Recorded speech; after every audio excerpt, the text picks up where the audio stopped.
Okay. So good evening, everyone. This is yet another TEFL training class. And this is me again, Dr. Sami Abdul Jalil. And today, inshallah, we're doing, actually, this is something that we started last time, but perhaps we didn't declare or announce it, forcibly enough. Today, inshallah, we're doing class management. Class management is a whole area and it's full of ideas and aspects. And I'm sure you're going to like every minute of it. I mean, the techniques that we're going to use, the ideas that we're going to share, and everything in between. Before we do just that, I think this was like 2 hours ago, I sent you a questionnaire. And that questionnaire is based on what we've been doing over the past couple of classes where we spoke about the gaps and the needs. Of course, the gaps and the needs of the teacher. Spoken enough about that, and the questionnaire was meant to check whether the concepts are now clear at the back of your minds. Only 8 to 10 people participated in the questionnaire. And obviously, this is not a big number given the fact that we're more than that.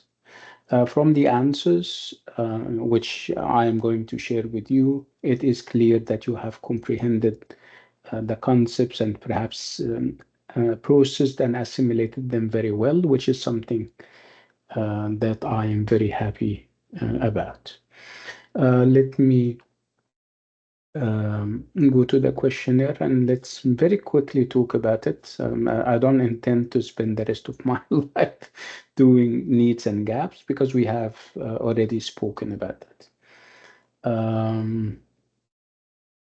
So let's see if we can share the questionnaire.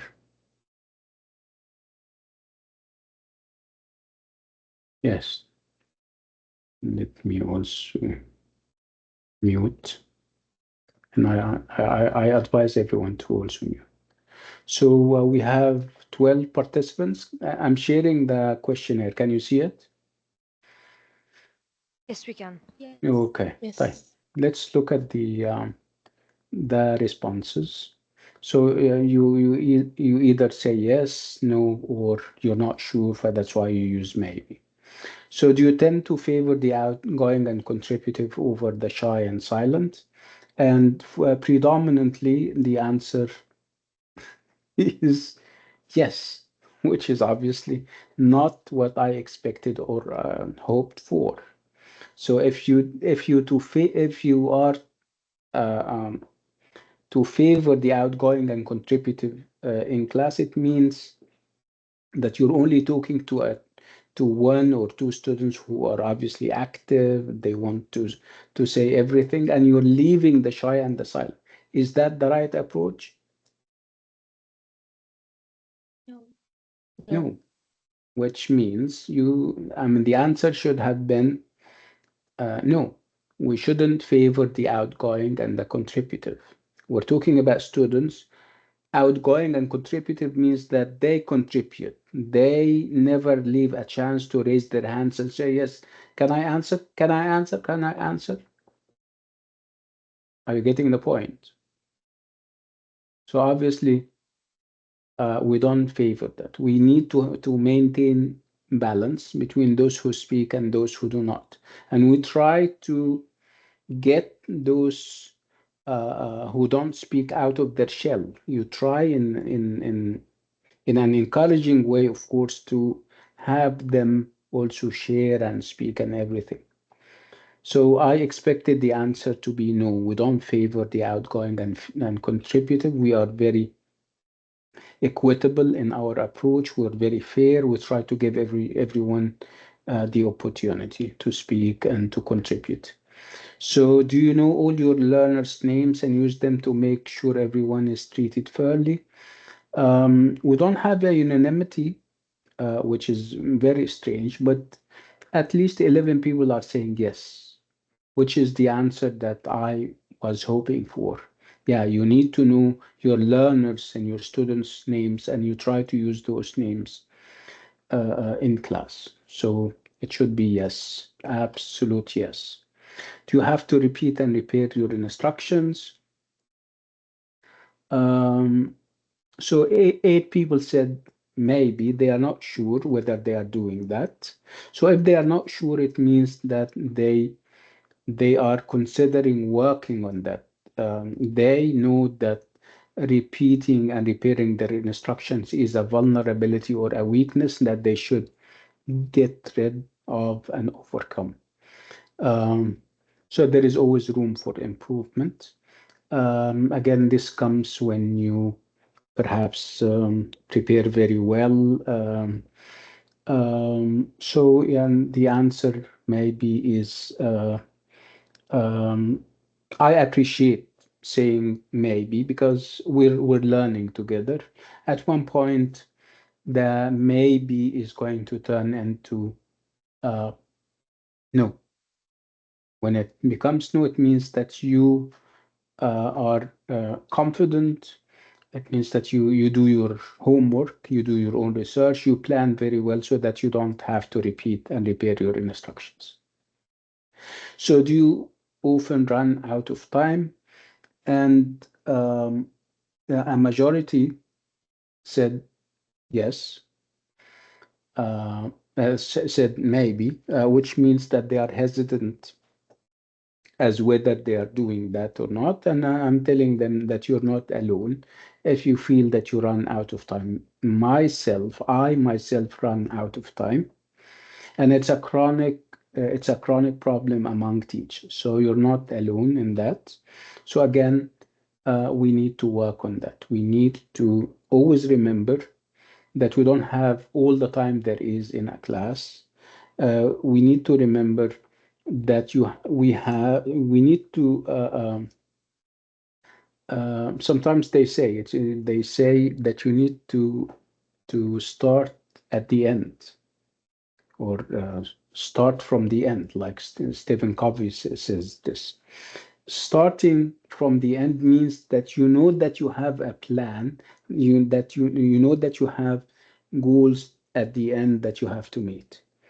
Okay, so if you run out of time, it means that you're not meeting the goals that you set for the lesson. So this is something that we need to work on. If the goals are clear and if you're working towards them, you will try to avoid speaking in a digressive way, speaking about every single item. You wouldn't be uh, uh, bothering yourself with lots of the details that you should leave perhaps for some other time, or you should even leave altogether because they are not very important. Do you believe in the importance of monitoring? And the majority, and actually 100% said yes, you believe in the importance of monitoring. And of course, by monitoring, we set the activities and tasks that we set for the students. You set activities and tasks, and you need to go and check whether your students are on task, whether nobody is monopolizing the activity, one person is doing everything and leaving everybody else silent. So you need to do that. You need to monitor, go around and check. Um, well, the monitoring is something that we're going to talk about tonight because it's part of our uh, um, classroom management aspects. Do you know why you monitor activities? And yeah, predominantly, like yes, 80 or 90% are saying yes. Again, people need to know why they monitor, and like I said, you monitor because you will need this kind of monitoring in the activity in the feedback stage where you have to comment on what they said while doing the activities. You will have to also monitor because monitoring allow you to see who is active and who is not. whether they are in the on task. You don't want to finish the task and bring them back, and then you discover that they haven't done any of what you asked them to do because they didn't understand. Remember when we spoke about the broken radios, and we had this very vivid and interesting analogy where broken radio means that you monopolize the talk. Your teacher talk time is very high, and these are of course not good qualities. You should keep, I wouldn't say that you keep your talk to a minimum, but at least you need to give your students the opportunity to use the language. You need to always remember that the class was not created for you as a teacher. You are important, of course, but the student and the language uh, uh, are more important in the sense that they have to speak, they have to practice and use the language. So if you speak all the time, it means that you're not giving them this opportunity. And again, lots of people are hesitant, which means again that they are thinking about it. And again, over time, you start to cease becoming or being a broken radio, and you become a regular radio with a schedule, with a plan. You speak when and why and how and stuff like that. Can you confidently handle all the technological support available to you? And seven people said yes. Again, this is good.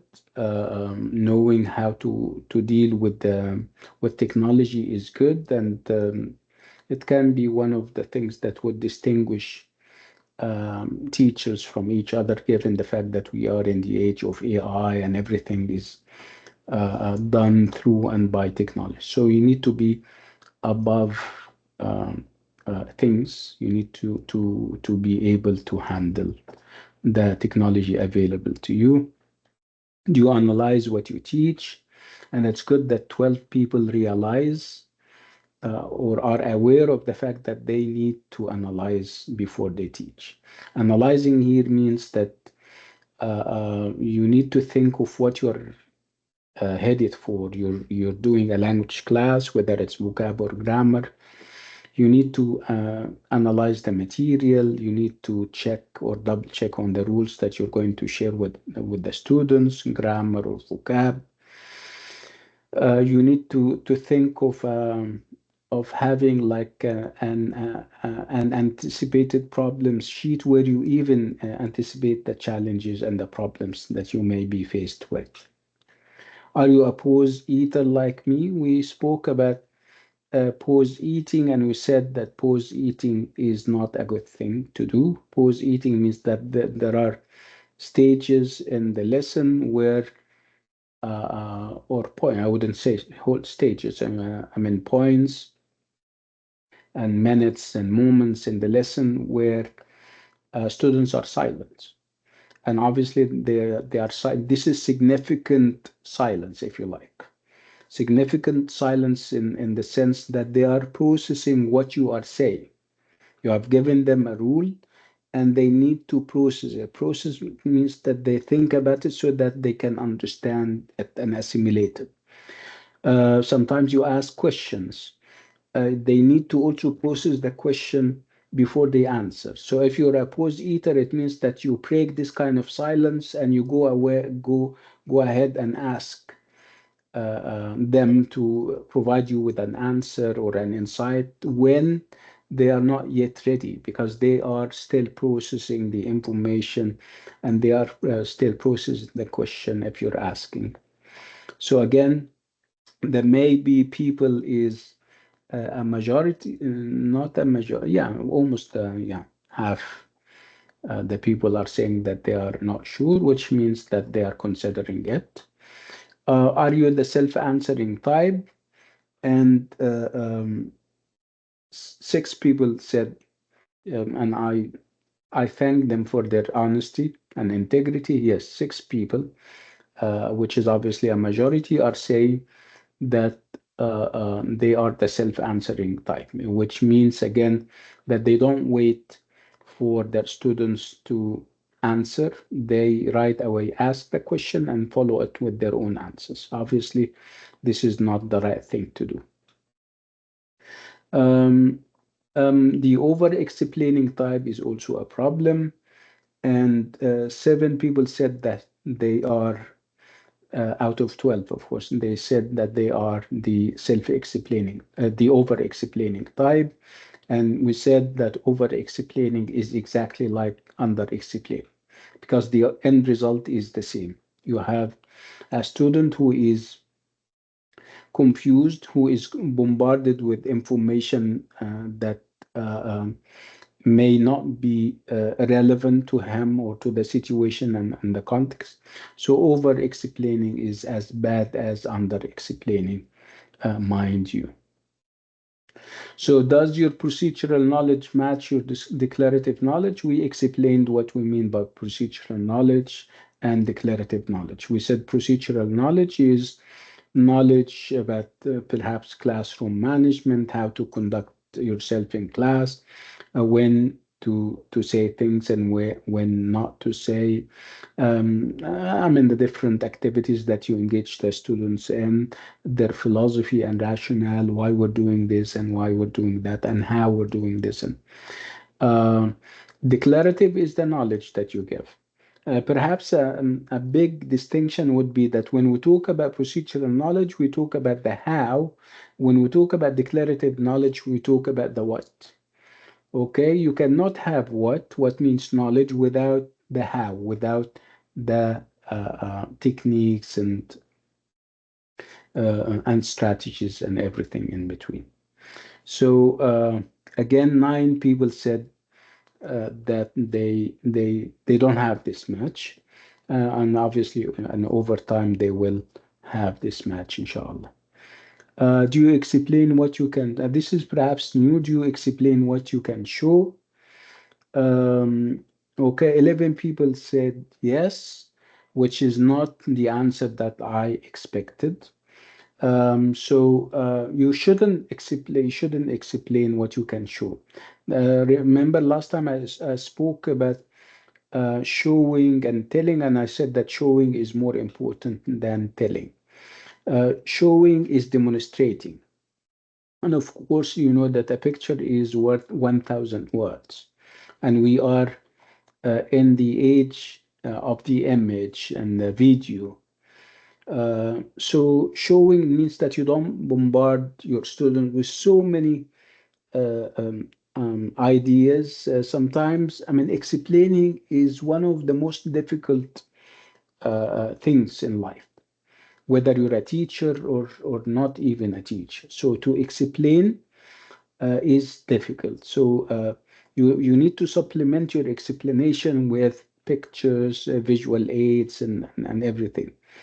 So you need to make the picture speak. So if you can show more than you can tell, you are successful. And we'll talk about that again when we talk about classroom management tonight. Are you a guide on the side? This is a very interesting analogy. To be a guide on the side, it means that you are, I don't remember the other part of the statement because it comes to say that you should be only a guide. You shouldn't be um, a sage. I remember the expression. You know, you shouldn't be a sage on the stage. You know what a sage is? A sage is a wise man, and obviously, wise people and gurus know everything. So, if you are a sage on the stage, it means that you are giving and giving and giving, explaining and over explaining. No room for activities, no room for group and pair work. You're monopolizing the talk if you are a sage on the stage. Instead, you need to be only a guide on the side. You're taking a side and you're guiding them whenever they need you. You give them clear instructions and you set them on their way. in group and pair work. So if you are a guide on the side, this is good. This is a very high level of consciousness and understanding of what teaching is. So do you believe that using L1 in class is a sin against the Holy Spirit? I think we agreed on that. We had an article written on that. We had also a video created about just that. So, alhamdulillah, you don't believe that using L1 or the first language or the native language is a sin against the Holy Spirit. That's a good answer. Interesting. Thank you so much. Let's now move on. Okay. So what do we have today? Let me share my slides. Again, this is week 2, and this is day 2 of week 2, and this is TEFL. This is the TEFL teacher training that we're providing at the Arab Open University in KSA. So we're doing two things. We're going to talk about teachers' beliefs and the implications of those beliefs in classroom. And we're going to also talk about classroom management. These are the things that we're covering tonight, inshallah. So, what do I mean by beliefs? And am I talking about um, our belief systems as Muslims, for example? Am I talking about our philosophies? Philosophies, and I mean, everyone obviously has his own life philosophy. Are we talking about that? No. So we're talking about what we think teaching is, what we think our students are, what we think uh, the techniques should be. So there are beliefs that we have as teachers or as people who are entering the ELT world, and those beliefs. And obviously, there is nothing wrong with having and embracing certain beliefs about teaching or otherwise. Okay, you can keep your beliefs to yourself as long as uh, you're not obviously engaged or involved in anything beyond or outside yourself. But if you have teaching beliefs and you're going or you decided to work as a teacher, so we need to test those beliefs. We need to think about them because they are going to influence how you think of teach. They are going to influence how you're going to practice teaching and how you're going to do stuff in class. So again, if your beliefs or your teaching beliefs are limited to yourself, perhaps as a parent or as a brother or a sister of a student, but you keep them to yourself, that's fine. We're not going to question them. We're not going to test them. But if you tell me, for example, that I have certain teaching beliefs and I'm going to work as a teacher, we need to stop and agree on whether those teaching beliefs are in the best interest of your students or not. Some of them are things that we agree on, and they are fine, and we all share them. And some of them are not. Perhaps you're going to change them over the years when you have experience. So, what are some of those teachers' beliefs? And again, we're checking them because you decided to work as a teacher. So if you decided to work as a teacher and you have certain beliefs, people need to check those beliefs and see whether they will influence the way you teach or not. That's why we're doing them. And there are some common teacher or teachers' beliefs um, that people have. Let's see some of them. One of them is this. I don't know whether you can see this or not. Can you see that? Wait, let me, I'm making it very small. Huh? Okay, let's read it. Can somebody read it? I cannot see your hand. So somebody comes to the mic and read it.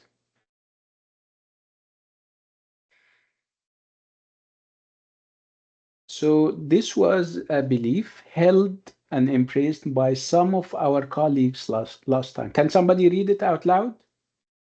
Yes, for sure. Yes, go ahead. 8. The native language of the learners should never be used in the classroom.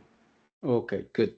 So this is a belief that Yes. some of us has or embrace. So raise your hand if you believe that the native language of learners should never be used in the classroom, even though we spoke about it at length last time.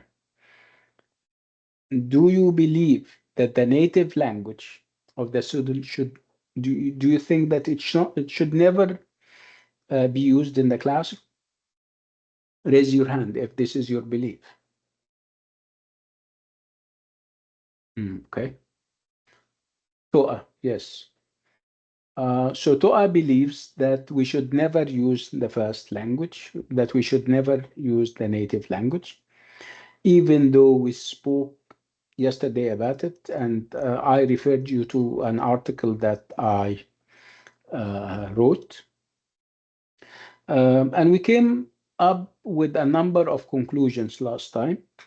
And I would like you to again, especially Toka, to go and read the article and watch the video that we made on it. We said that we're going to keep it to procedural issues. We're going to keep the native language to perhaps the beginning of semesters where you're trying to make sure that they understand the procedures when the exams are and stuff like that. We said that if you have people who are less confident with the language, you sometimes need to encourage them by saying, by dropping a word or two in Arabic or your, in the native language. We spoke about other, occasions when the native language can also be used. Again, I would encourage you all to go and revisit the article. So this is a belief that we needed to talk about because it has classroom implications. Again, what are the classroom implications of never using the L1 in a classroom? It would be that perhaps you have an absolute beginner class, a class which is which is A1 or A2. So A1 means that you have absolute beginners. They need you to drop a word or two, a reassuring native language word or two, so that they can feel more comfortable. So you're denying them this. Obviously, this is not the right, um, uh, because you believe that you shouldn't be using the native language at all. See, it can make all the difference. I mean, if they are desperate for a word or two, a phrase or two, a sentence or two in the native language, and you're denying them this because you believe that we shouldn't use L1 in class, means that you are alienating them. They feel out of place. It would be very difficult for them to come to the class and feel comfortable and share stuff. You are actually discouraging them to come to the class and share. So, like I said, that can be very tricky and can be very dangerous.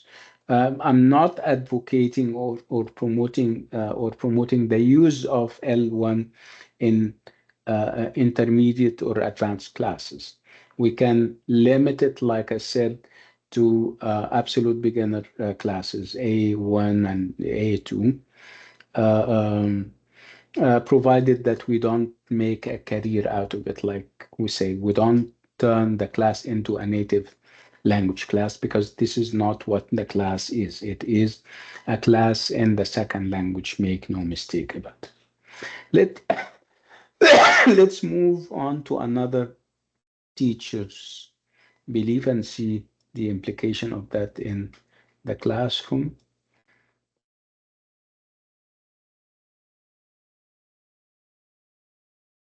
Okay, how about that? Can somebody read this out loud for us? Good language learners usually have high IQs. Yeah, what do you think about that? I don't agree. You agree or disagree? Disagree. Absolutely. Mm, okay, let's give me a show of hands. Let me see how many of you agree with this strange statement that you should have good IQ or excellent IQ to learn a language. If you agree with this statement, raise your hand. Yeah, obviously, learning a language has nothing to do with your IQ. Your high IQ can help, but obviously, this is not what uh, or how languages are acquired and learned. You can have, I have a very poor IQ, and I claim that I speak good English. So if I had, uh, so we're agreed. We established the fact that you don't have to have a high IQ. Okay. Because there are other things that you will have and can help you learn the language. The idea of perseverance, having patience with yourself, consistency, going out of your way and finding the time to learn the language, and putting yourself in situations where you can speak the language. Obviously, then these are practices and things that you don't need a high IQ for as a learner. Do you agree with that? Hold on. Yes.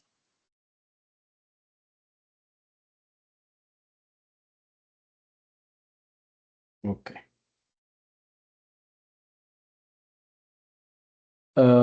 Let's move on.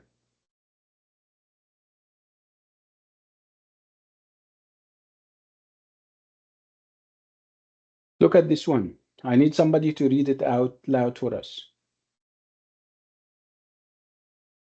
Can somebody come to the mic? Somebody that we Can I read? haven't heard. Yeah, go ahead.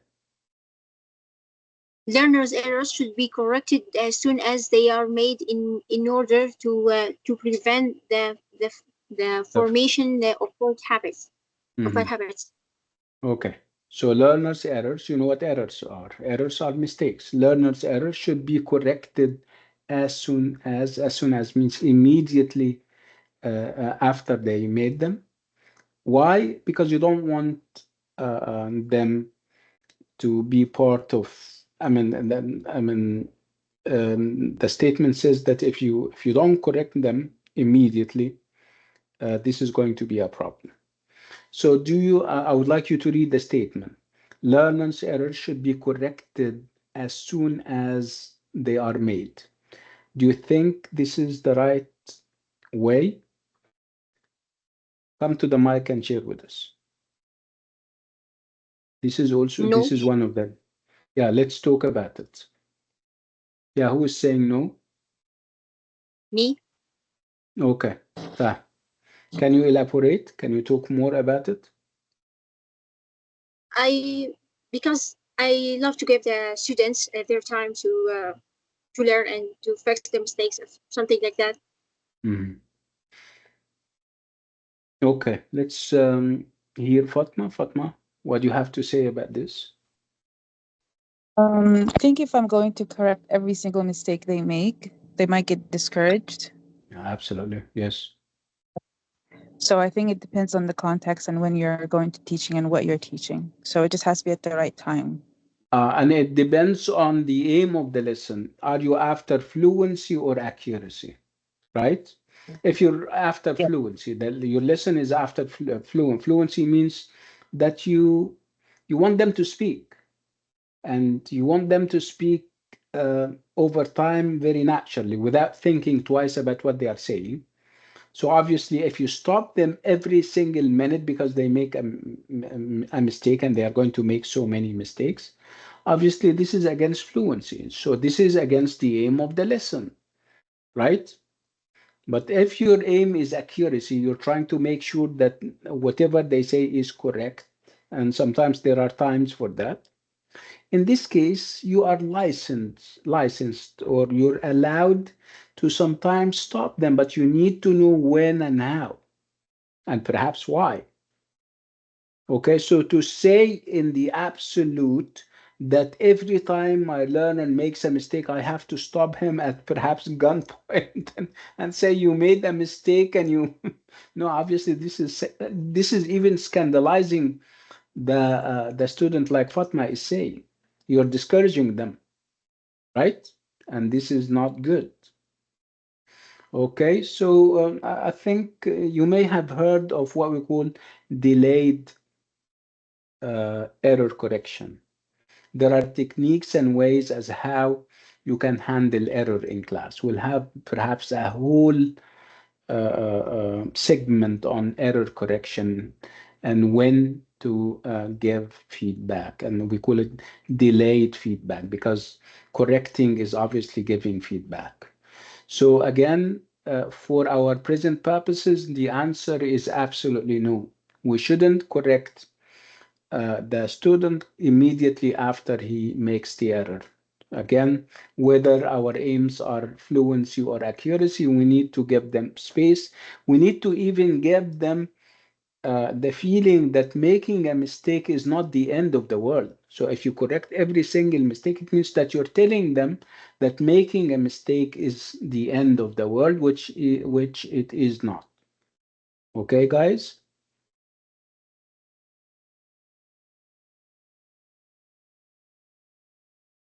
Okay, so these are some of uh, the the teachers' beliefs that I wanted to share with you tonight. We have others, and we'll share them as we proceed. Every time we have a class, we can share some of them and discuss them. So the big thing today would be classroom management. Um, and obviously, this is a big issue. You can have excellent language. Your relationship with the students can be the best, but you have issues with the way you manage your class. And classroom management does not mean um, I mean, speaking to the students in a certain way or moving around. There is obviously more to classroom management than being physically in the classroom. There are things and aspects in the classroom that you have to be aware of. There are things that you should also apply in the classroom. So classroom management. So it's management that we're talking about. So we manage lots of things. We manage the classroom, we manage the time, we manage the resources, and we also manage the students. And that would all come under classroom management. So I would like you to think, and I'll give you perhaps a couple of minutes to think of what aspects of class do we need classroom management for. I'll give you a couple of minutes. Think, okay? Give you a couple of minutes, 2 minutes.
Okay, so classroom management. So if you have something to share with us, come to the mic. So we're talking about the classroom management aspects. And there are obviously many, like I said. Can I see hands up if you know of any of those aspects? Basma, go ahead. Yes, Doctor, good evening. Good evening. Uh, I said that before. Classroom management, the most important thing is that to let to let the students engage and try always to catch the students' attention. Okay. I always imagine that the students and the teacher should be like a magnet, and the students like the metals which catch these magnets. Okay. The teacher should always not lose the control Lose of the control. class. Okay. Yeah. So can we say that if you have effective classroom management techniques, you Mhm. you grab the attention of the students and you do a good job in class. You succeed in delivering what you should be delivering and meeting the aims that you set and everything. So being a magnet means that you are going to implement and apply effective classroom management. Okay, so Yeah. we will need to unpack that and give it labels and names in a minute. Thank you, Basma, so much. Okay, Mia. Uh, for me, as the person who prefer the old school of teaching, so I think that the classroom management is like my class should be quiet and everyone listening to me, and no one sleeping inside my class. That's because if Okay. they don't Okay. respect me or Okay. they did Yeah. something This bad, is so they okay. will If have we a do punishment. what? So if we do, you're missing. Yeah, obviously you and Basma are missing the question. You are missing the point. I'm trying to talk. I'm talking about techniques and procedures that people use so that they don't sleep, they don't fall asleep in your class. Yeah, yeah. So we're talking about aspects. If you say, for example, that I give them engaging material, if you say that I monitor them very well, if you say that I don't stop them in the middle of a speech that they are making, I don't interrupt them. Yeah, these are all things that we manage in the classroom, and these are the things that we're going to talk about. Let's move to Shamsa. Yes, hello, doctor. Yeah, hi Shamsa, how are you? I'm okay. And you? Alhamdulillah. Class management is very important in teaching. For reason, first, we need in it correct trust between teacher and students. The practical way to change, manage the class where uh, clemens and freedom of students to express their opinion about the lesson. Mhm. That's nice, very good. Thank you. Thank you. I'm Yeah, sorry. I'm sorry, doctor. that's fine. You're doing a good job. Thank you so much. Okay, so anybody, can I ask you to drop your hand, Shamsa? Yeah, very good. We're near. We're very close. Yeah. Let's let's see what classroom management is. Let's talk about the different aspects of classroom what makes classroom management. Um,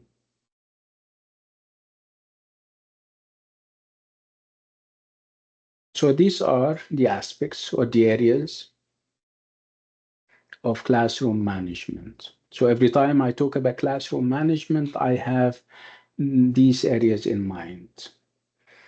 seating arrangement and interaction patterns, establishing rapport, giving instructions, checking understanding, monitoring, and finally, correction and feedback. So these are the areas that we're going to cover under classroom management.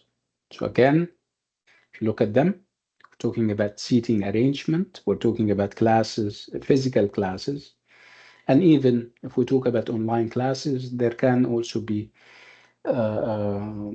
possibilities for, if you still remember when you spoke about breakout rooms and choosing who goes with whom in the different rooms that we set and stuff like that.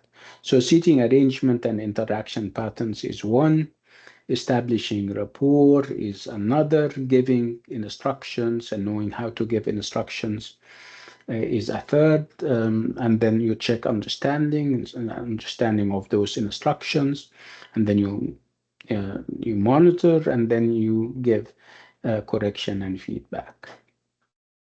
So are you familiar with any of those classroom management areas?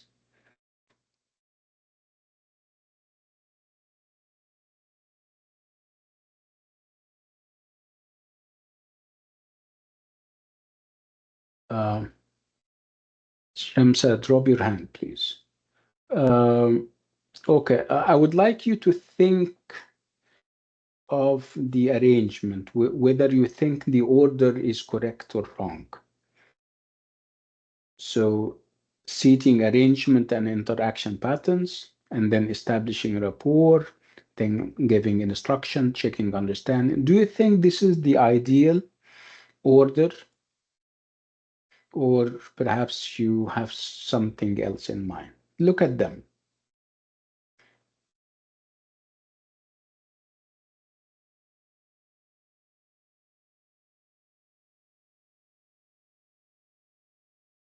Is it logical to start with the seating, and then after that you try to establish rapport? Let's talk about rapport establishing for them. What is to establish rapport in class?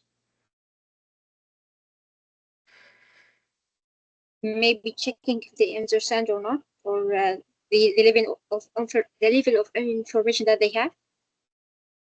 No, Basma. Yes, doctor. I think to make a good relationship between the learners. Yes, establishing rapport is about that. You're trying to break the ice with the students. You're trying to make them feel comfortable.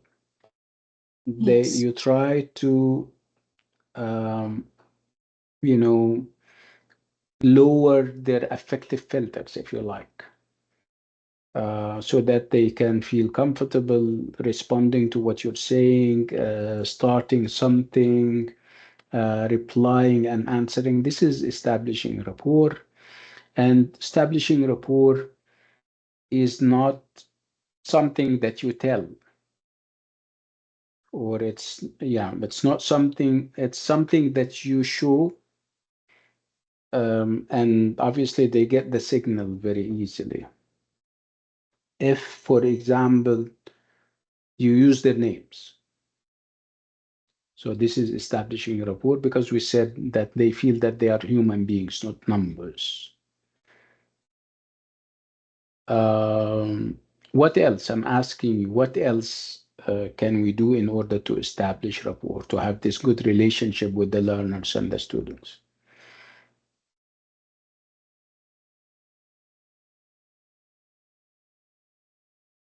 Do you think smiling at them would be a good idea? Yes, I wanted. Yeah. Yes, I wanted to say that smiling is a good method to Yes. to establish rapport. Do you think shouting is a good idea? Not at all. No. Do you think Sometimes could be a good idea. No. Nowadays, I think it's shouting is hard. Is bad idea to catch to establish rapport, especially nowadays. This new generation. Yeah. Yeah, I know Budur. that. Yeah, Budur. Maybe like leave like 5 minutes, maybe before the class or after the class, just for the teacher and the student to like chit chat and just not have a casual conversation, just like say everything they want. Obviously, there's boundaries, but like just a nice, they can talk about a topic or like any Yes. something the Yeah, student being did nice, this day or something. asking. I mean, how are you, Fulan? How are you doing today? And stuff. I mean, having this very intimate, conversation where you're asking about them, about their perhaps their families, what they did yesterday. So these are also very interesting ways of approaching them and making yourself approachable. They don't fear you. They don't feel that you're a total stranger. Fatma, go ahead. I think also your body language can speak a lot Mhm. on how the students will take you, and also maybe find like common grounds between students and yourself by asking questions and whatnot. Yeah, that's interesting. Yes. Okay, so again, we're talking about seating and interaction patterns. We're talking about establishing rapport, and then you have giving instructions. What do I mean by giving instructions? Obviously, I'm not talking about the classroom is made up of a number of activities. So every activity would need a set of instructions. So giving instructions means that you need to know how to give those instructions so that they don't go and do the activity and they feel confused. So giving the right instructions at the right time is a very important area of classroom management.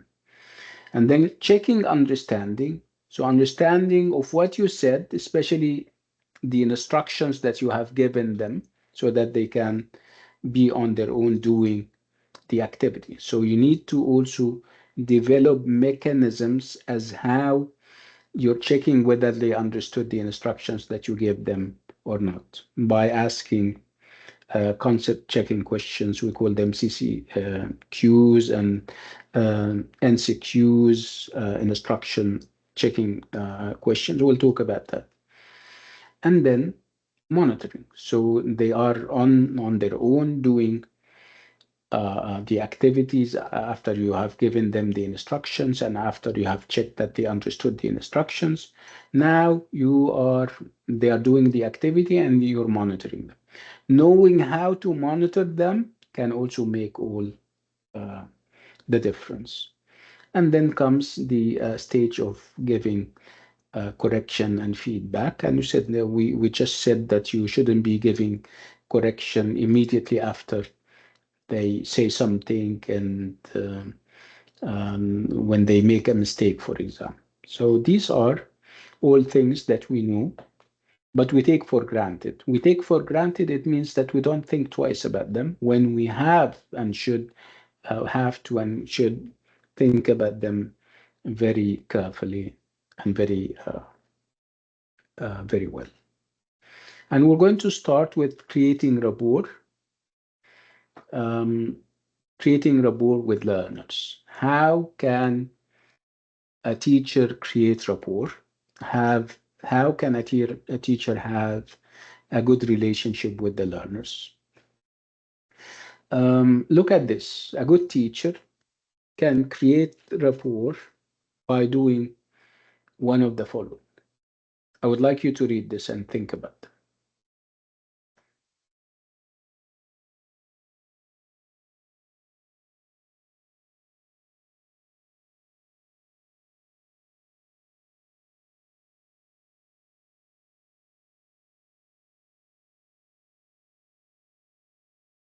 What do you think?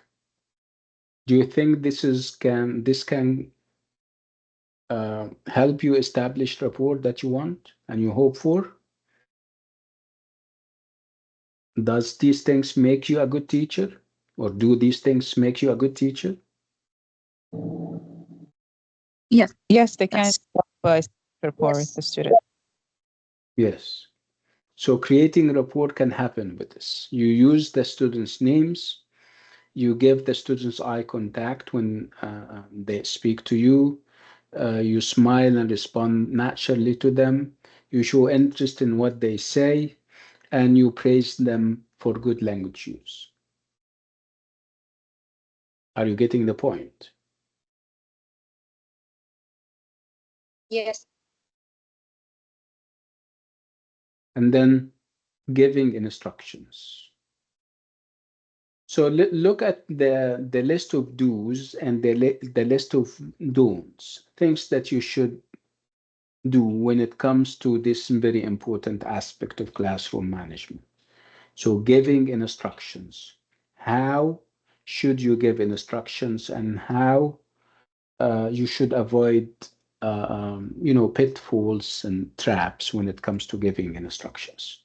So I would like you to look at the do's, what you should do in order to give correct and viable instructions.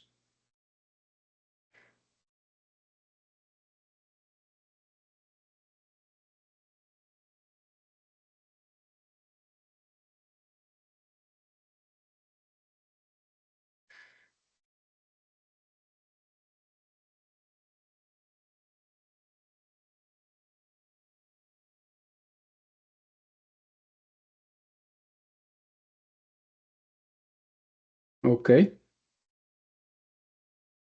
So judging from the list of do's, do you think that you are a good teacher? I mean, giving good instructions, correct instructions, or perhaps doable instructions, if you like. Look at the list of do's, demonstrate, break down. Do you do any of that?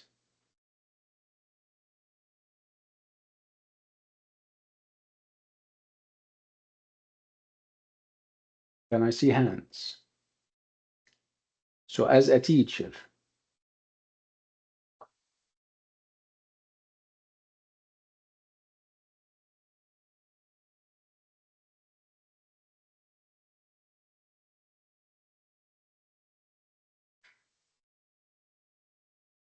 okay, let's have Fatma, Yes. because you're raising your hand. So, do you are you a good instruction giver? I hope I am. Mm, I always like to double check if they understand it by having them repeat what is needed to be done or what the instruction was, just to see if they mm, actually understood what mm. they were. Okay. Mia. Actually, I'm not good with giving instructions, yani, but I'm telling them. I always tell them what I want directly, and ask them many questions to know if they understand what they got the point or not. Okay, so asking them questions in order to check whether they understood or not, we're talking about the instructions, is good. But asking me so many questions is obviously not very good, right?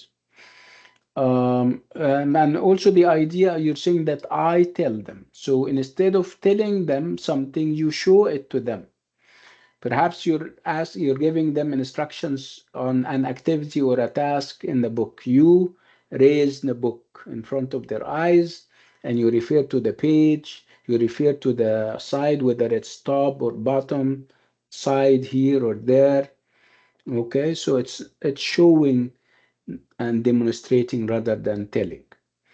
Um, Again, Fatma said that she also tries to check whether they understood or not, and this is good. I mean, the idea of checking the instructions by asking what we call ICQs. ICQs are instruction checking questions. Do I want you to write or read? Do I want you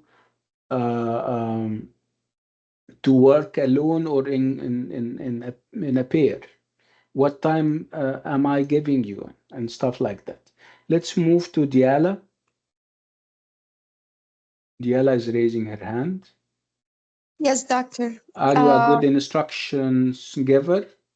I believe yes, because actually during my training course, I learned a lot from the other teachers. One of the most important techniques that they teach us when we enter the class, we have to write down our instructions, rules on the board. It just become like one of the daily morning routine for the students.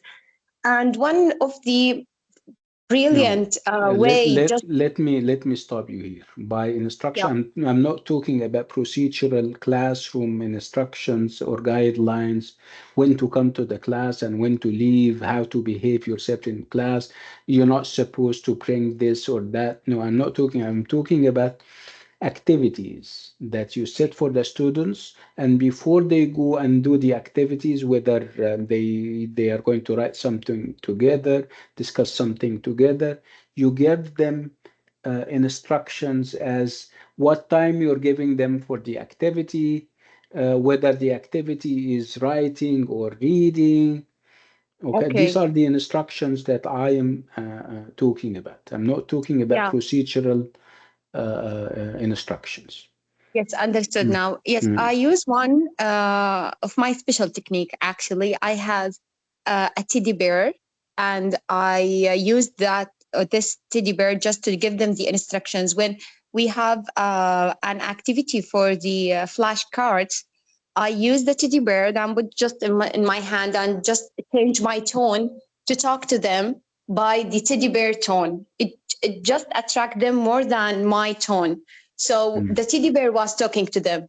Go to the Yeah, corner. I use my body language. Just I show them how to go there to that corner and collect the flashcards. Then I just put the teddy bear with the other toys and just told them, now we will make a group. So they are just following the teddy bear instructions with yeah, its tone. So what it that's was really, interesting. yeah, a Uh, nice way. Yeah. yeah, this is very creative. Thank you. Of course, it's going to only work with kids, but if you're talking to adults, mature, learners, it would be you perhaps need to think of something else other than the teddy bear, of course. Thank you so much, Diala. Yes, thank Um, you, Dr. we also have Basma. Basma, would you like to say something? Because you're raising your hand. Yes, doctor. Yes.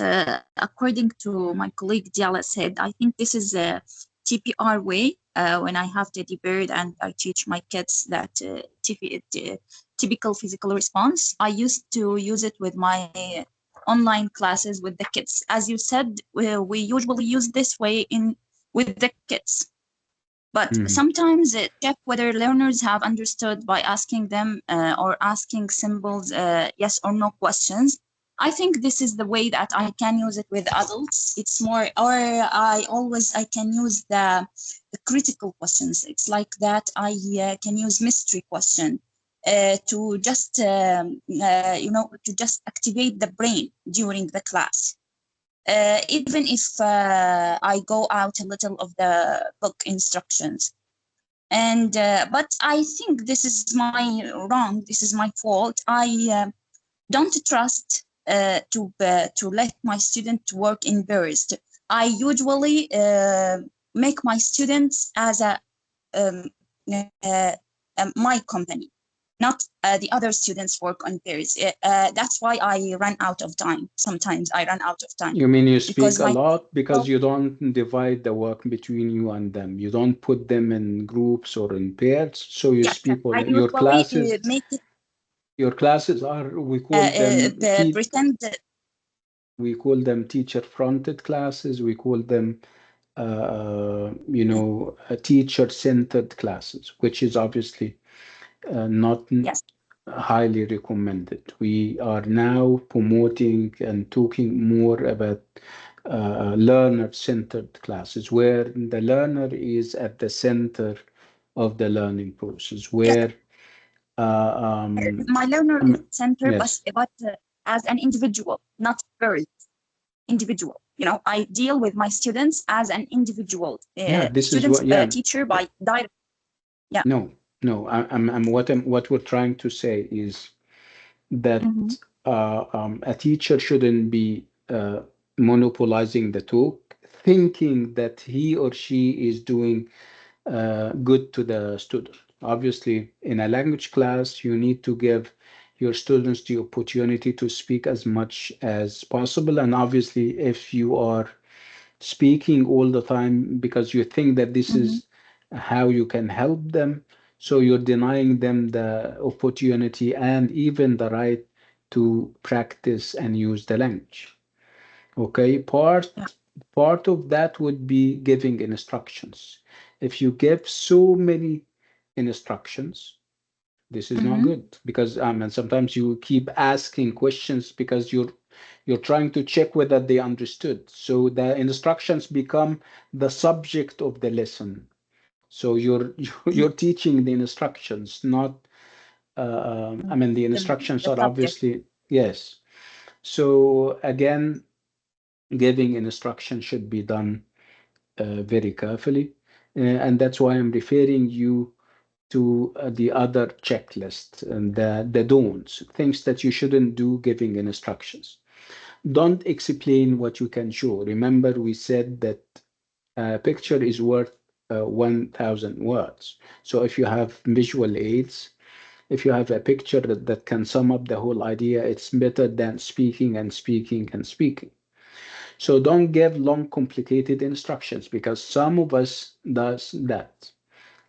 Give or give so long sentences. Instructions should be very short and sweet. They should be in the command form.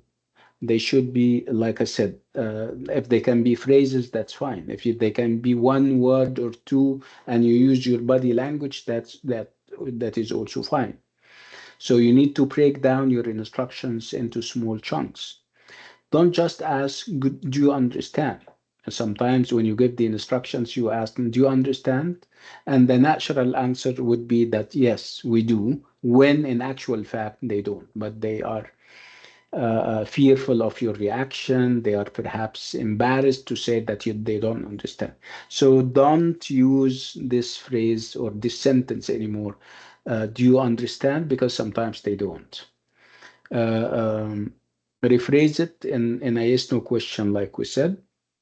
Avoid indirect questions and commands. This would also go under very lengthy and very long questions. I wonder if you would if you would mind doing this. This is a very long sentence. You could have simply said, do this or do that.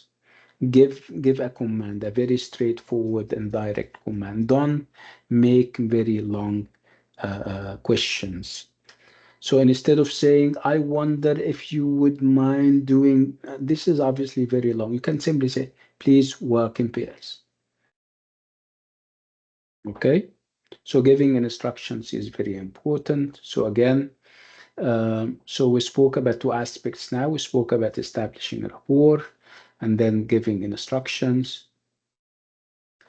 Okay, when it comes to giving instructions, I would like you to read this. It's about giving instructions. And I would like you to tell me whether you agree, yes, or you don't agree, no. So should the teacher do these things or not? I'll give you a couple of minutes. Go ahead.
So these are obviously pieces of advice as how you can give instructions, effective instructions if you like.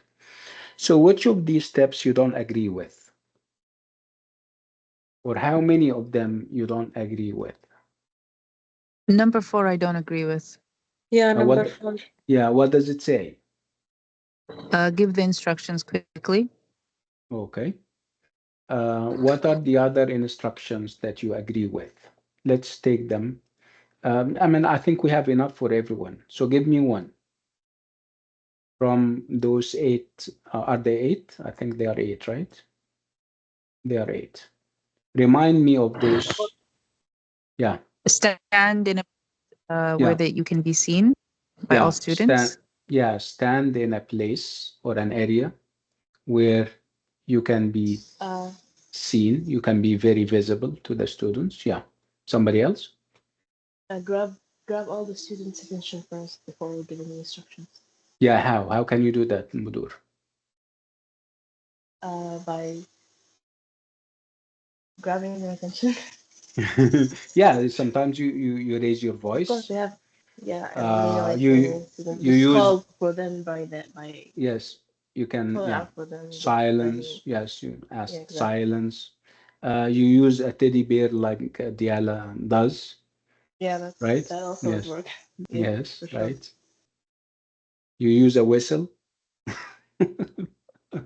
Yes. Maybe Uh, that could be also a way yes. just to grab You the can attention. maintain That's silence. fun. They are making noise around you, and you stay silent for seconds. You don't say nothing, so they understand that they are Exactly. in for something. Okay, Diala, what else Is did that we it? say? Maybe maybe I will activate the student agency. I will just let them to participate with me. And maybe No, I no, will no. call one. I need the 8 tips. Okay, so we had 8 tips, and seven of them are effective, and we agree on. Okay, so do you still remember any of those tips? No, actually. Okay, let's wait and let's have somebody else. Those who remember those 7 tips. To say the instructions clearly where you can be heard by all students. Mm-hmm. Okay, let me share the I think tips one more time. Yeah, go ahead. I think for me, Not I for agree you, with not for you, not for you. for The the 7 tips. students. Yes.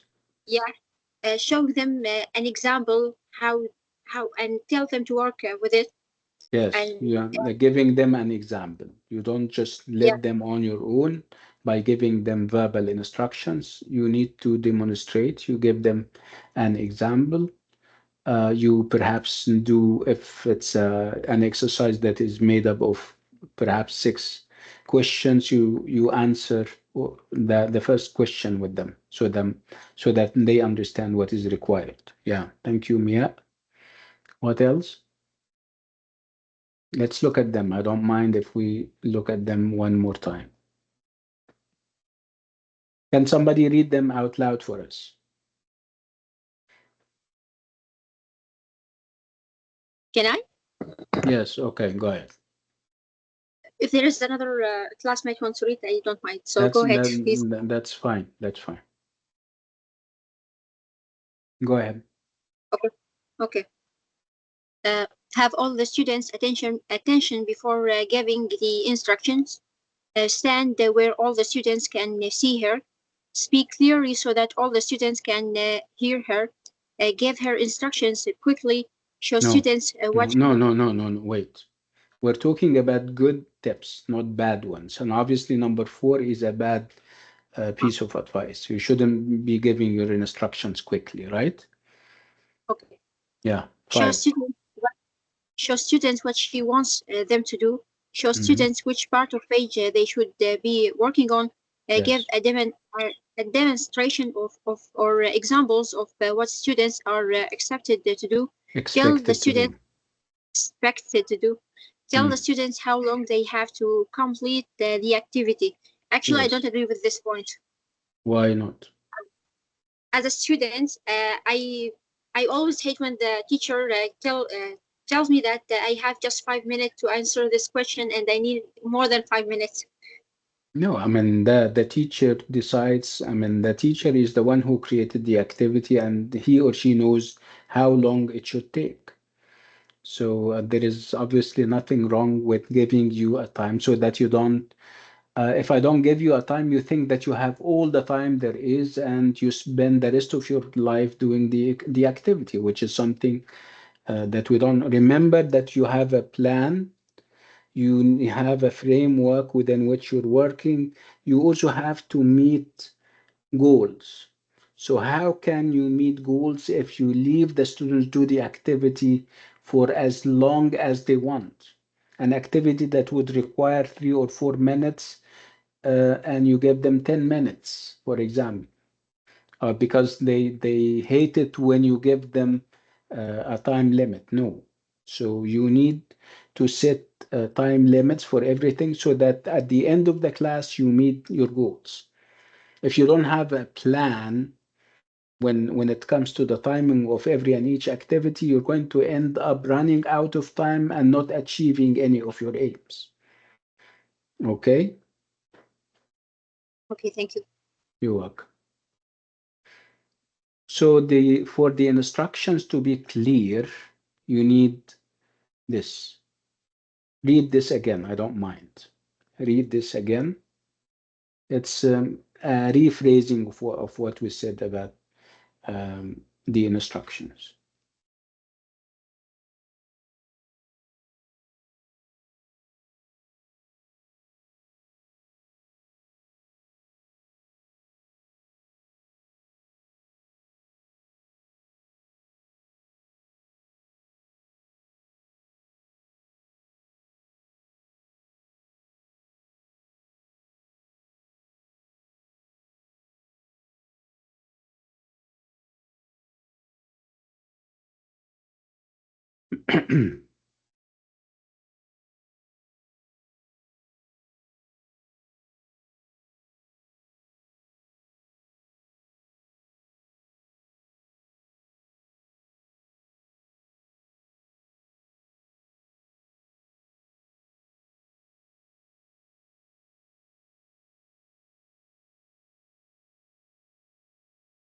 Clear?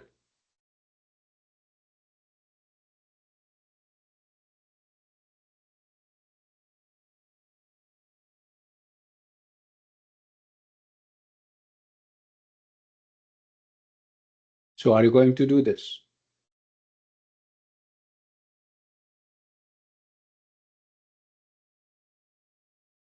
Yes. Absolutely, right? Yes. Let's move on. Yes.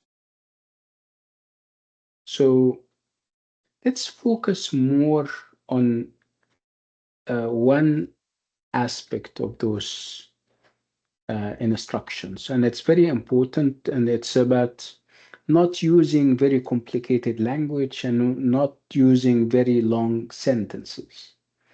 You need your instructions to be short and sweet, very direct. Sometimes you use the command form, do this and don't do that. Okay, you need to also ask questions. We call them instruction checking questions in order to check whether they understood the instructions or not. So let's talk about the language especially, and let's talk about what we call language grading, which comes under giving instructions. And what is language grading? Okay, I'll show you, and you tell me from afar. I don't want you to read yet. I would like you to look at the pictures and tell me which you think from afar is better instructions. From afar, I don't want you to read. Just look at the different images and tell me. And then we go to the details when we read them, when we go closer to them. Remember, these are instructions. And we know by now how instructions should be made. We spoke about shortness and sweetness. We spoke about command. We speak about not using complicated language or long sentences. Look at Do I have it? Where did it go? I used to have it. I don't know where. Okay. So obviously I don't have the image, but at least look at this. I would like you to look at the image. This is obviously a sample of instructions. And I would like you to tell me whether you think it's the good or the right thing to do, or perhaps you would, if you're giving the instruction, it would be different. Look at them, read, and tell me. I'll give you a couple of minutes. Sorry.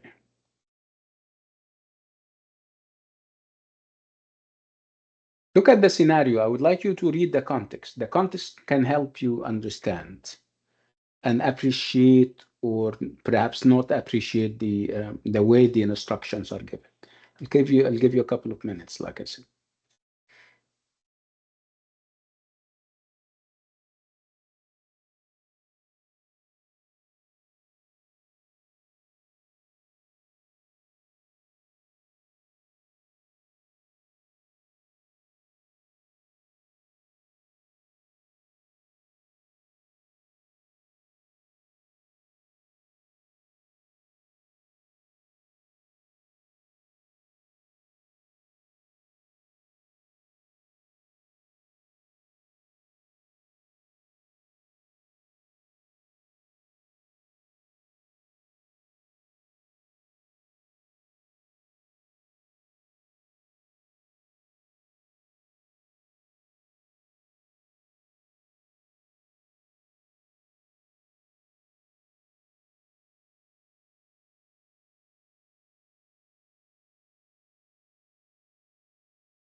What do you think?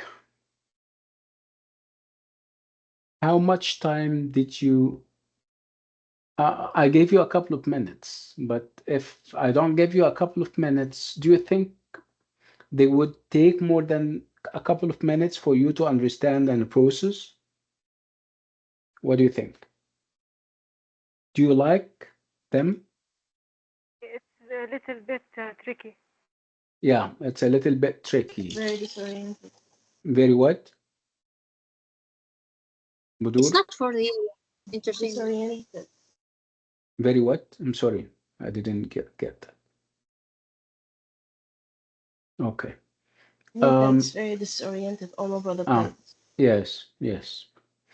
Can you be more specific? Can I ask you to take down notes to tell me? I'll expose you to them again and tell me which part you're going to drop.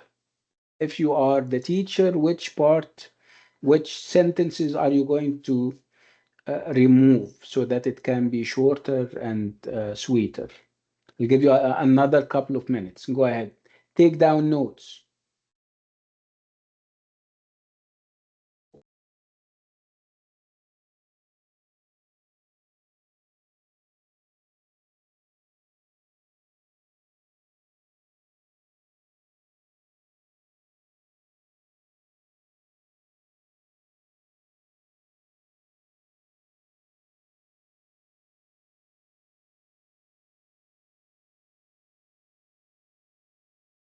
Doctor, so we Yes. have to make it shortcut and I need you to shorten the instructions.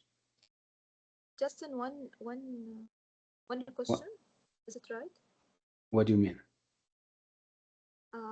I would like to say discuss friends a group of three. What is the best? I mean, let's finish first. What's your name? Me, Tuqa. We don't want to spoil it for everyone. Think about it, and we'll talk about it, Toka, in 2 minutes. Okay? Okay. Think of the things that you're going to remove altogether.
Okay, so if you're going to edit the instructions so that you can make them shorter and sweeter.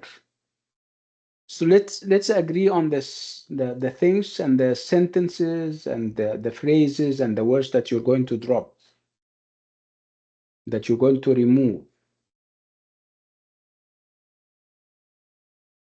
Hala, go ahead.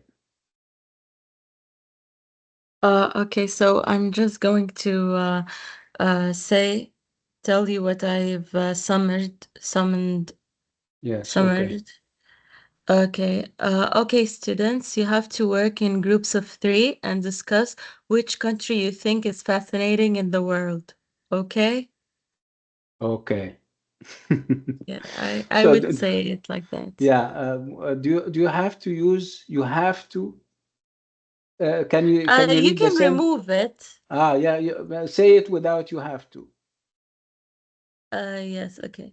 So, okay, students, work in groups of 3 and discuss which country you think is fascinating in the world. Okay? Okay. I think it makes a difference, right? So the shorter, the sweeter, right? Version, yes. Yes. Okay. Thank you. Thank you, Hala. Let's Thank have you. some Razan. Yes, doctor. Yeah. My point is that the teacher is adding so much unnecessary sentences that and which can show us This, that she seems nervous. yeah, not nervous, not prepared. She didn't think about her questions. She was not Yes, prepared, right? yes, she is not well prepared because in the beginning she said she wants groups of 2, and then maybe 3. Then she is looking for something else. If Yes. we didn't prepare ourselves very well as teachers, we will get nervous and will send this Confuse the negative energy students. to the students. Yes. Send Yes, this negative absolutely. energy. Yes, I agree. Thank you, Razan. Let's go to Budur.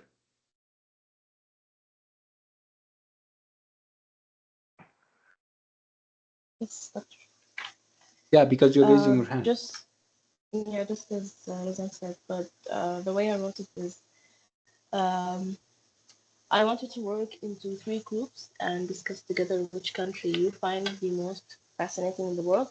You have, I set a time frame, 3 to 5 minutes of like to discuss. And So yeah, do you have to say, I want you to do this or do this right away? oh, right, of course, Hmm. you should remove it. Yes. Just work on 2, 3, to work What do into you, 3 groups. yes, yes. What do you think of this idea of maybe 3, maybe 2?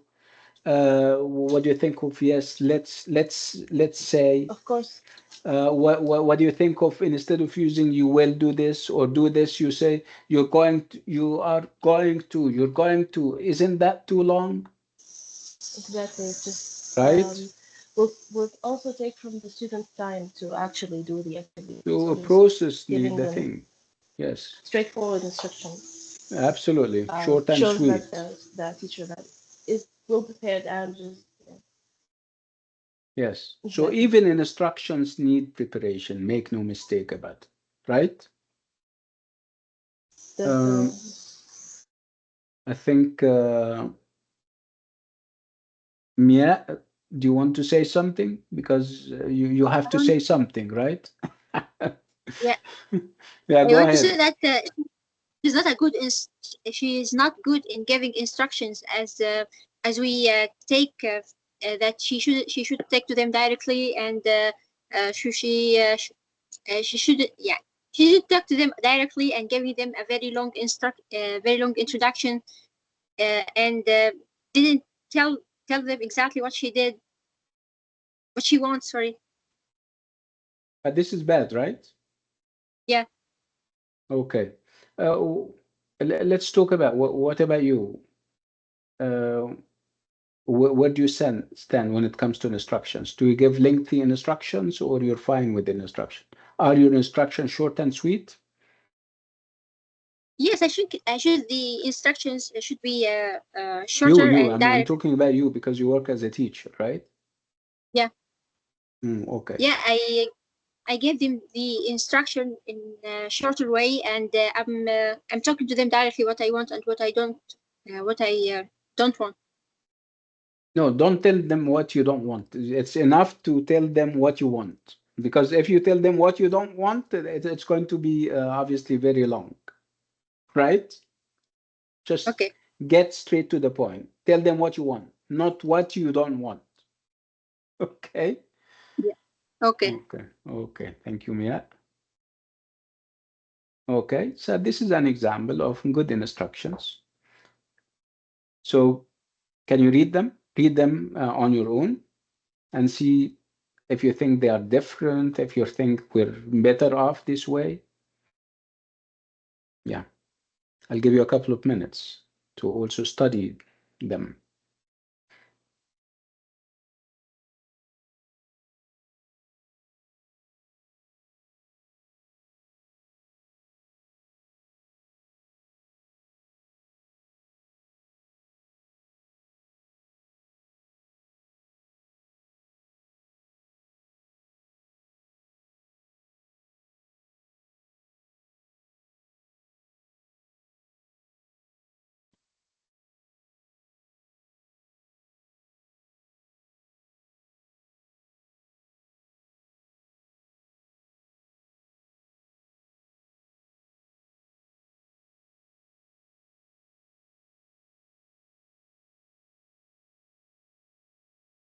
Better?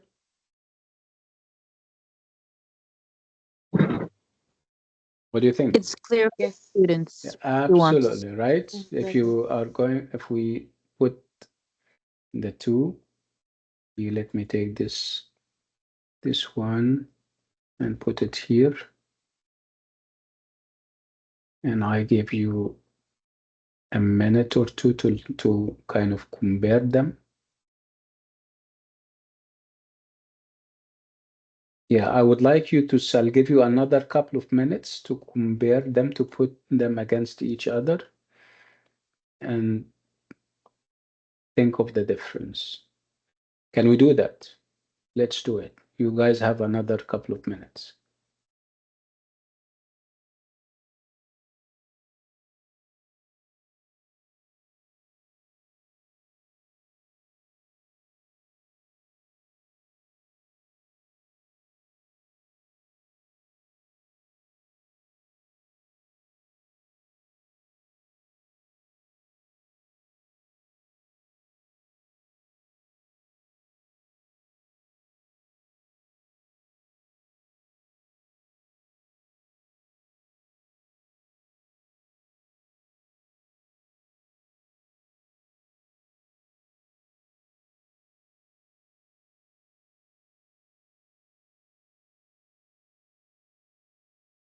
Okay, perhaps I should ask you about the things that you liked about the second set of instructions. What is it that we have in the second set of instructions that we don't have in the first one?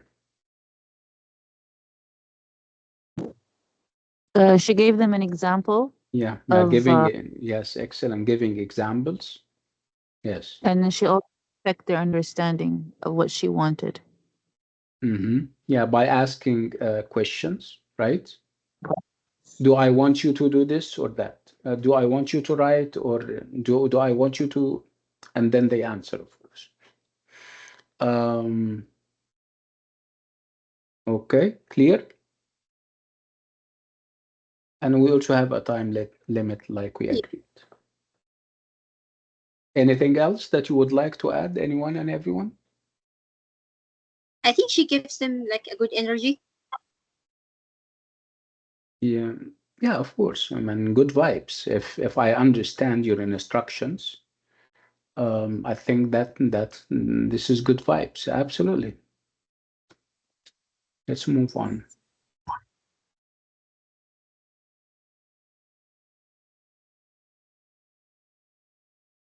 I'll skip these things and talk about them next time because they need more time. Let's talk about a very important aspect of classroom, which is monitoring. I think we touched on that, but it wasn't that heavy. Do we know what monitoring is?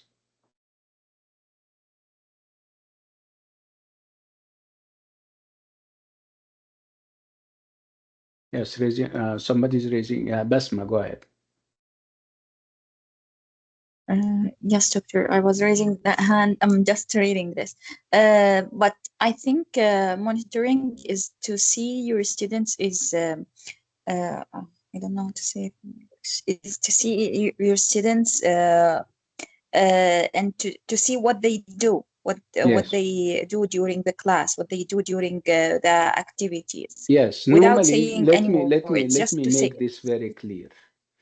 The class yeah. is a group of activity. The class itself, the time duration is an activity in itself, and it is divided into smaller activities. Okay, so every time you set an activity for the students, speaking activity, writing activity, uh, um, grammar exercise, vocab exercise, these are all different activities.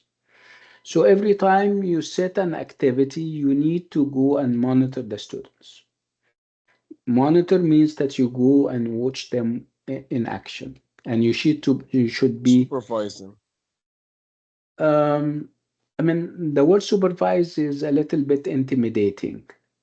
I wouldn't say supervise because you need to be unobtrusive also. Unobtrusive, you shouldn't be looming too يعني looming much. I mean, which means that you should be making them feel that you're observing or you are looking at them or monitoring them. You should do it in an indirect way.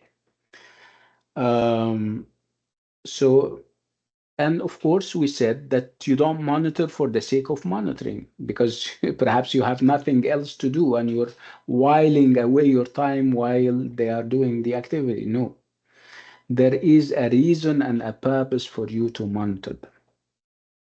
Remember what I said about you want to make sure that they understood the instructions correct by seeing them doing them in a correct way. You need to also make sure that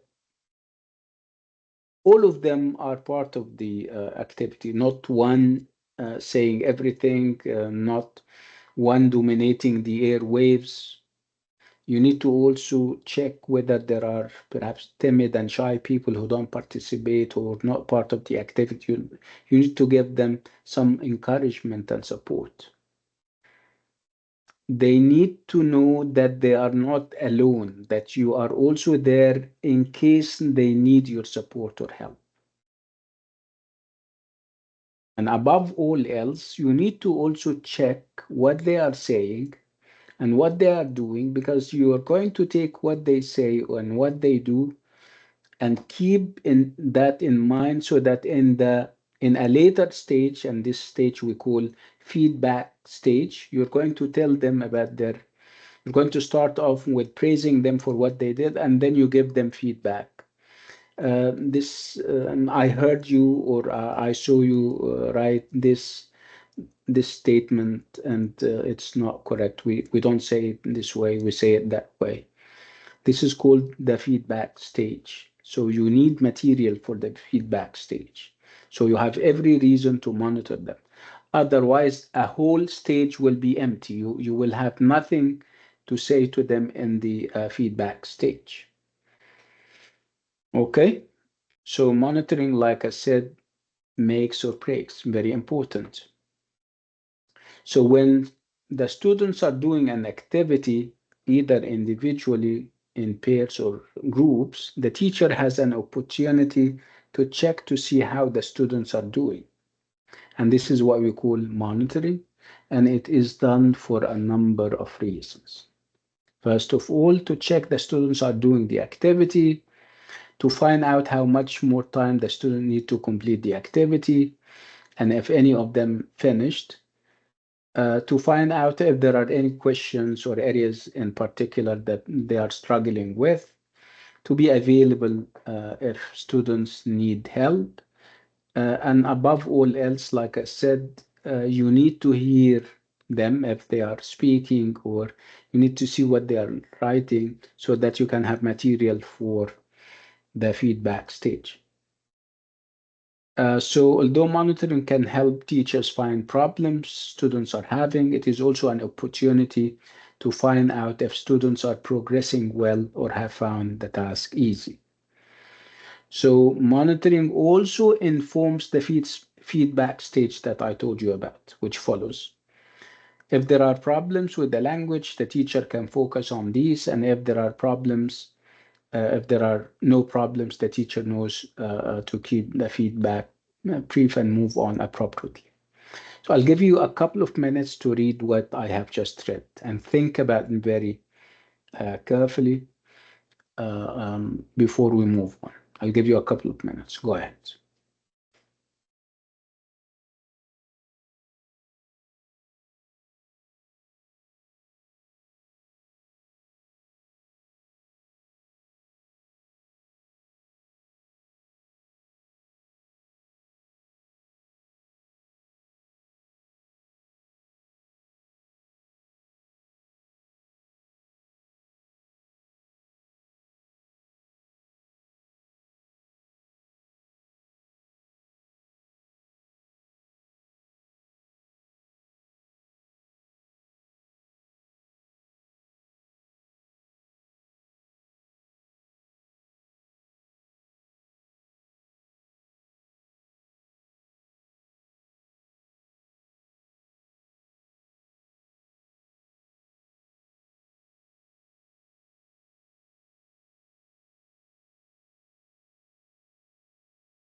Clear? Yes. Okay, let's move on.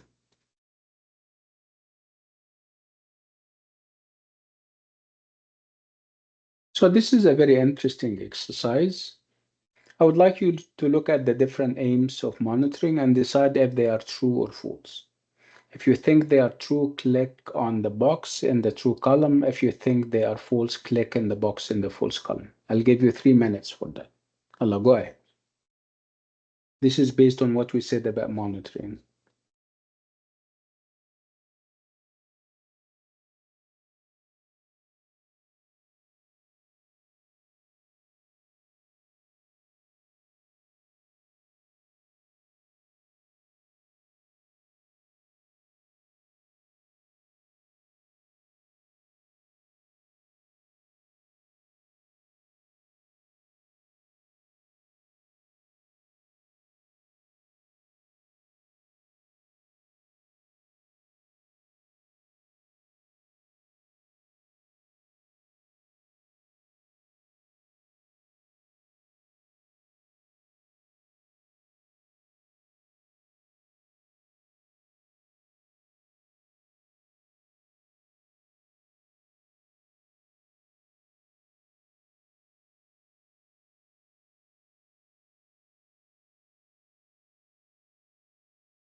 Okay,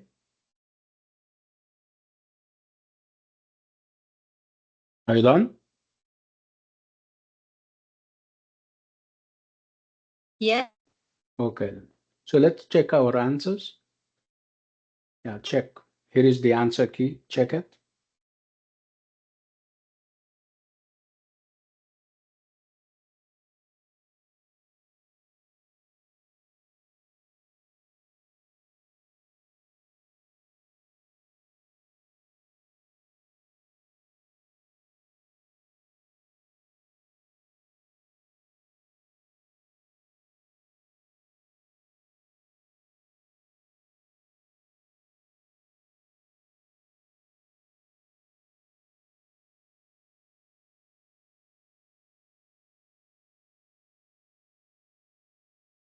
So do you agree with that? Not all of them. Like what? Like number 7, to give struggling students the answer. Yeah, of course, this is not why you're monitoring. You're not monitoring to give the students the answer. Do you give them the answer? No. Yeah, right? Yes. Yeah, what else? Or where else? Number 2. Number Number 2. 2, to manage the different group discussions for students. Yeah, I think that I should No. follow them. It doesn't have to be discussions. I mean, it can be something that they are going to write, for example. You set the groups right from the very start, before they went. So once they went, they are on their own. You are only observing. You're not taking decisions for them. Okay? Okay. Okay, let's move on.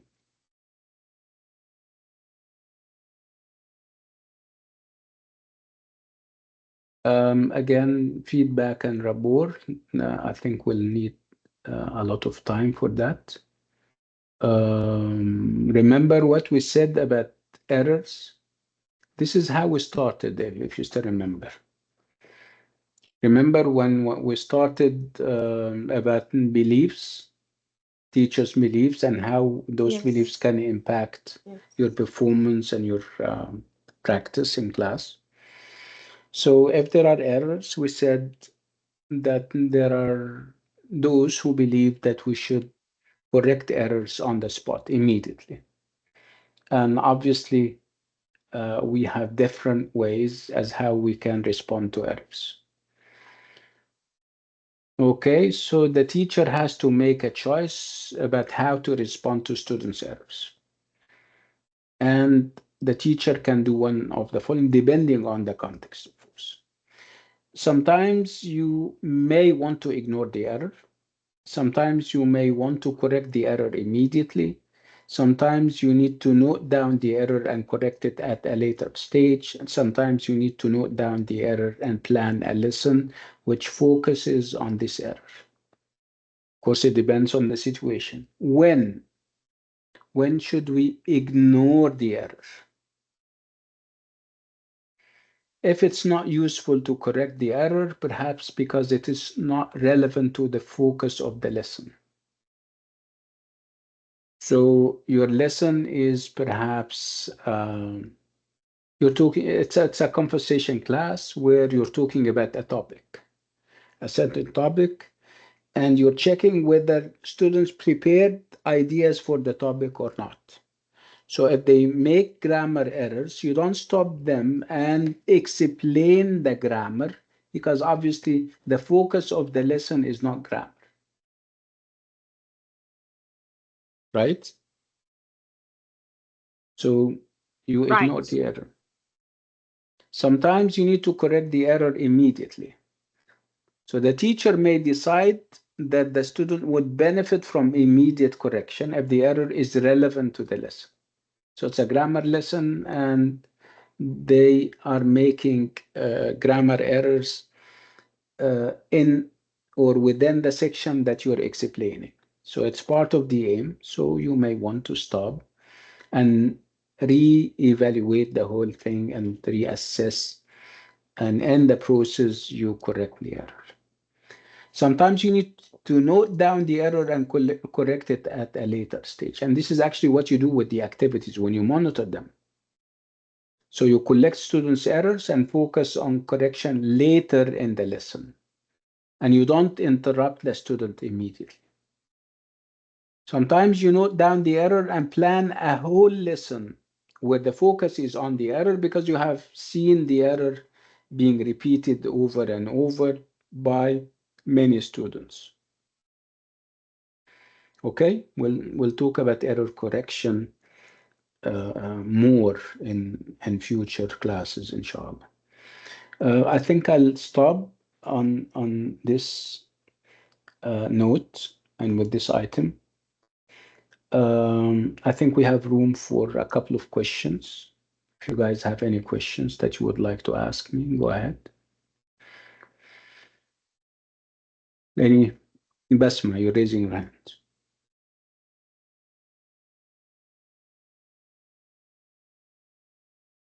Okay, so any questions, anyone and everyone? Actually, I want to say something. Yeah, say something. Actually, I want to say that I don't love to comment, okay, but I just take my right to say my opinion because you, doctor, opened the door to answer and said our opinions. So I just take my right, said Yeah, take the your right. information Yes. Yeah. or the opinion that I have. So I'm sorry if I if I'm nosing you or something like that. But No, you're you not. teach You're us. not. You're not. I'm Go actually ahead. an active person. Right, So but just that there I is want to say nothing that. wrong with that. That's fine. And I'm just, you know, to break the boredom of the class, sometimes I crack a joke here or there. This is part of what a teacher should do. So sometimes I say something, I know that you're going to take it nicely and you're not going to take it personally. This is what I do with Budur, this is what I do with lots of people, and they don't take it to heart. Do you take anything to heart, anyone and everyone? No. I'm just a sensitive Yes. person, just maybe because of that. You're doing a good job, and I'm so proud of you, and I'm not putting you on the spot at all. Basma, you're raising your hand still. Are you still raising your hand, or you forgot it and raised? Okay. If you guys don't have any more questions, we are going to call it a night. Thank you so much, and I'll see you inshallah on Saturday. Thank you so much. Bye-bye. Thank you. Welcome. Bye-bye. Thank you, Thank you, doctor. doctor. Bye-bye.